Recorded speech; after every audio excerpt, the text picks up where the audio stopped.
10,000 coders particular ఒక job వస్తే పంపించేస్తాం అలా ఏమి ఉండదు. మనకి నచ్చిన ప్యాకేజ్ వచ్చేంత వరకు వాళ్ళు పుష్ చేస్తారు, మనకి ఛాన్స్ ఇస్తారు. 10,000 కోడర్స్ లో జాయిన్ అవ్వమని ఎందుకు చెప్తానంటే, వేరే వేరే ఇన్స్టిట్యూట్స్ కి మనం వెళ్తే అందరిలో మనం ఉంటాం. అసలు మనం వచ్చినా రాకపోయినా ఎవరు చూసుకోరు, తక్కువ మంది ఉంటారు. ఒక్కొక్క పర్సన్ మీద పర్సనల్ కేర్ ఉంటది. ఆ పర్సన్ ప్రోగ్రెస్ ఏంటో వాళ్ళు ట్రాక్ చేస్తూ ఉంటారు. ప్లేస్మెంట్స్ కూడా ప్రొవైడ్ చేస్తారు. ఫర్ ఎగ్జాంపుల్ మార్క్స్ ఇవ్వడం గానీ, మార్క్స్ తర్వాత ఫీడ్బ్యాక్ గానీ, మన ప్రోగ్రెస్ అనేది ట్రాక్ చేస్తూ ఉంటారు. Hi, I'm Amritvalli. I'm from Rajahmundry. I'm graduated in 2023 in the stream of ECE. My college is Zemareti College. 10,000 coders ముందు మేము అమీర్పేటలో చాలా తిరిగాము.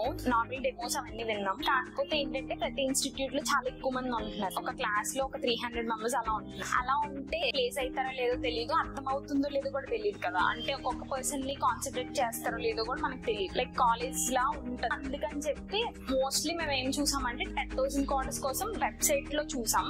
తర్వాత ఇన్స్టాగ్రామ్ లో రివ్యూస్ బట్టి తెలుసుకుని మా ఫ్రెండ్స్ తో పాటు 10,000 కోడర్స్ చూసినప్పుడు మాట్లాడిన తర్వాత batch 25 members offline, 25 members online కాబట్టి తక్కువ మంది ఉన్నారు. ఇంకా కొంచెం బెటర్ గా అర్థమవుతుంది, స్టార్టింగ్ నుంచి బేసిక్ నుంచి చెప్తారు అని అంటే మాకు మంచిగా అనిపించి జాయిన్ అయ్యాం. కరికులం అంత మంచిగా ఉంది. కాకపోతే జావా స్క్రిప్ట్ అప్పుడు లాస్ట్ కొన్ని కాన్సెప్ట్స్ అవి కొంచెం కష్టంగా అనిపించింది. తర్వాత ప్రాబ్లమ్ సాల్వింగ్ స్టార్ట్ చేసినప్పుడు కూడా నాకు కష్టంగా అనిపించింది. ఎందుకంటే నాది ఈసీ బ్యాక్గ్రౌండ్ కాబట్టి నాకు అంత టచ్ లేదు. ప్రాబ్లమ్ సాల్వింగ్ సెషన్స్ విడిగా పెట్టడం స్టార్ట్ చేసినప్పుడు లూప్స్ నుంచి వాళ్ళు చెప్పడం స్టార్ట్ చేశారు. సో ఫ్లో ఎలా అవుతుంది అంటే ఒక్కొక్క పర్సన్ ఇప్పుడు నేను ఎలా చేస్తున్నాను, నా లాజిక్ అసలు కరెక్టా కాదా, ఎందులో లాగ్ అవుతున్నాను అవన్నీ. తర్వాత పర్టికులర్ అసైన్మెంట్ షీట్స్ కూడా దానికోసం ఉన్నాయి problem solving. So assignment sheets లో ఉన్న క్వశ్చన్స్ కూడా నాకు ఇంటర్వ్యూలో టచ్ అయ్యి నా ఇంటర్వ్యూలో కూడా క్వశ్చన్స్ అడిగారు. సో నాకు అది హెల్ప్ అయ్యింది, లైక్ అక్కడ లాజిక్ రాయడానికి కానీ వాళ్ళకి ఎక్స్ప్లెయిన్ చేయడానికి కానీ. సో అలా నాకు యూజ్ అయ్యి నేను క్రాక్ చేయగలిగాను లైక్ నా ఇంటర్వ్యూస్. సో నాకు అలా యూజ్ అయింది. జావా స్క్రిప్ట్ టైంలో నాకు కొన్ని కాన్సెప్ట్స్ అర్థం కాలేదు, నాకు కన్ఫ్యూజన్ గా ఉండేది. ఇంకా నేను నెక్స్ట్ కాన్సెప్ట్స్ నాకు అర్థమయ్యేవి కాదు. ఆ టైంలో నేను యాక్చువల్ గా నేను డ్రాప్ అయిపోదామని అనుకున్నాను. కానీ చైతన్య కొంచెం టైం ఇచ్చి లైక్ ఈ కాన్సెప్ట్స్ నేర్చుకో, ఈ వీడియోస్ చూడు, మళ్ళీ రిపీట్ చేసి చూడు, ఏమైనా డౌట్స్ ఉంటే చెప్పని చెప్పి అలా సపోర్ట్ చేశారు. సో అలా నాకు చైతన్య మోటివేషన్ వల్ల నాకు హెల్ప్ అయింది. నేను నెక్స్ట్ కంటిన్యూ చేశాను ట్రైనింగ్.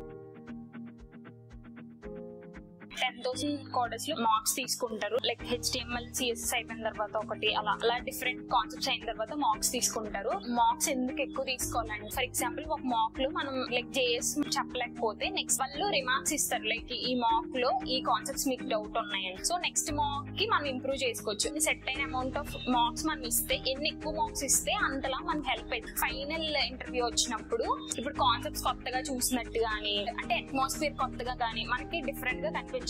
సో మనం అలవాటు పడుతాం కాబట్టి కమ్యూనికేషన్ కూడా ఇంక్రీజ్ అవుతుంది. ఒక క్వశ్చన్ ఒకలా అడిగితే మనకి ఓకే మనం చెప్పగలుగుతాం. ఇన్ని మార్క్స్ తీసుకుంటున్నారు కాబట్టి ఒకసారి డిఫరెంట్ గా అడుగుతారు, కొత్త కాన్సెప్ట్స్ కూడా అడగొచ్చు.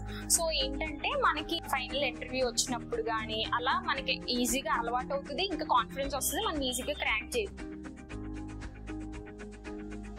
10,000 కోడర్స్ లో నా ట్రైనింగ్ అయిపోయిన తర్వాత లైవ్ ప్రాజెక్ట్స్ అనేవి చేయించారు. లైక్ మనకి బయట యూజ్ చేసే ప్రాజెక్ట్స్ గానీ, లైక్ రిసోర్సెస్ గానీ, లైక్ ఇలా బ్లాగ్స్ చదవండి, లేకపోతే సంథింగ్ ఏదైనా రిసోర్స్ పెట్టడం గానీ అలా హెల్ప్ చేసేవారు. లైక్ ఇది రావట్లేదు, ఇది ఈజీగా ఎలా చేయాలి, ఒక పర్టికులర్ కొత్త టెక్నాలజీ ఏమైనా వాడుతుంటే దాని మీద కొంచెం గైడ్ లైన్స్ ఇవ్వడం అలా హెల్ప్ చేసేవారు. జావా స్క్రిప్ట్ అప్పుడు నాకు టఫ్ అనిపించింది. నేను కొన్ని డేస్ నేను ఆబ్సెంట్ అయ్యాను. తర్వాత నాకు క్లాసెస్ కూడా అంత ప్రాపర్ గా అర్థం కాల. చైతన్య ట్రైన్ చేసేవారు మాకు, లైక్ మళ్ళా రికార్డింగ్స్ వినండి, ఏదైనా డౌట్స్ వచ్చినా చెప్పడం, లైక్ పర్టికులర్ గా ఏం డిమోటివేట్ అవ్వద్దు, ట్రై చేయండి అని చెప్పి చైతన్య అయితే మోటివేట్ చేయడం వల్ల ఆ పాయింట్ ఆఫ్ టైమ్ లో మేము డ్రాప్ అయిపోదాం కానీ స్టే బ్యాక్ అయ్యాం లైక్ చైతన్య వల్ల. ఆ పర్టికులర్ టైంలో భార్గవన్న సెషన్స్ వల్ల నాకు చాలా యూజ్ అయింది. లైక్ పర్టికులర్ గా నేను గానీ ఇంకా మా ఫ్రెండ్స్ కానీ ఎలా చేస్తున్నారని చెప్పి చెక్ చేశారు. ఇంకా ఏమైనా డౌట్స్ వస్తే కూడా అన్న చెప్పేవాడు బాగా క్లారిటీగా. కమ్యూనికేషన్ లో కూడా స్వాతి మ్యామ్ ఇంకా కృష్ణ సార్ వల్ల కూడా చాలా హెల్ప్ అయింది. లైక్ కృష్ణ సార్ సెషన్స్ చాలా బాగుండేవి. లైక్ ఒక పర్సన్ ఇలా వచ్చి ఇంటరాక్ట్ అవుతున్నట్టు, ఇంకా నేను ఇంకొక వేరే పర్సన్ కానీ ఇంకా ఇంటర్వ్యూస్ తీసుకునేవారు సార్. సో అలా హెల్ప్ అయింది కృష్ణ సార్. స్వాతి మ్యామ్ కూడా ఇంటర్వ్యూస్ లో క్వశ్చన్స్ ఎలా అడుగుతున్నారు, దానికి ఎలా ఆన్సర్స్ ఇవ్వాలి, ఎలా ఇవ్వకూడదు, లైక్ ఎవ్రీథింగ్ హెల్ప్ చేశారు స్వాతి మ్యామ్ కూడా. 10,000 కార్డర్స్ లో ప్లేస్మెంట్ టీమ్ ఎలా రెస్పాన్సిబిలిటీ తీసుకుంటది అంటే, నార్మల్ గా వాళ్ళు చాలా సీరియస్ గా ఉంటారు. లైక్ కొంచెం ఫాస్ట్ గా స్టూడెంట్స్ ని ప్లేస్ చేయాలని చెప్పి వాళ్ళు ఏదైనా పని చెప్పి చేయమంటే ఖచ్చితంగా అది చేస్తే లైక్ మనం ఇంకొంచెం బెటర్ రిజల్ట్స్ వచ్చే ఛాన్స్ ఉంటది. లైక్ ఫాస్ట్ గా ప్లేస్ అవ్వడానికి కానీ మనకి హెల్ప్ అవుతుంది. వాళ్ళు చెప్పి చేస్తే ఇంకా బెటర్ గా మన రిజల్ట్స్ వస్తే ఇంకా ఫాస్ట్ గా మనం ముందు ప్లేస్ అయ్యడానికి ఛాన్స్ ఉంటది.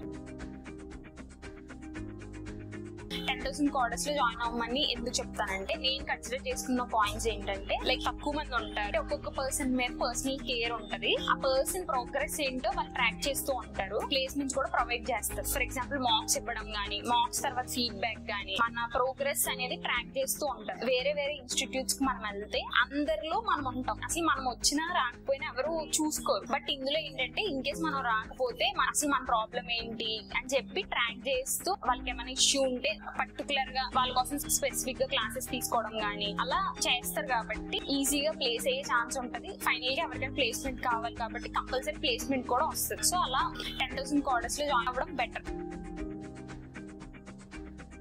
నేను స్టార్టింగ్ 10,000 కార్డర్స్ ని అప్రోచ్ అయినప్పుడు డానియల్ సార్ ఇంకా సురేష్ సార్ తో మాట్లాడాను. వాళ్ళు కరికులం అంతా ఎక్స్ప్లెయిన్ చేసి ఇలా ప్లేస్మెంట్స్ ఖచ్చితంగా వస్తాయని చెప్పారు. నాకు ఫైనల్ గా వాళ్ళ కరికులం ఫాలో అయిన తర్వాత లైక్ మార్క్స్ అటెండ్ అయ్యాక కమ్యూనికేషన్ గానీ ఇవన్నీ నాకు హెల్ప్ అయ్యి ఫైనల్ గా నాకు ప్లేస్మెంట్ వచ్చింది. వాళ్ళ ప్రామిస్ ఫుల్ఫిల్ చేశారు. నేను అన్ని కంపెనీలో ప్లేస్ అయ్యాను విత్ LPA 3.5. ఇదంతా due to 10,000 కార్డర్స్ through there training. Thanks to 10,000 కార్డర్స్.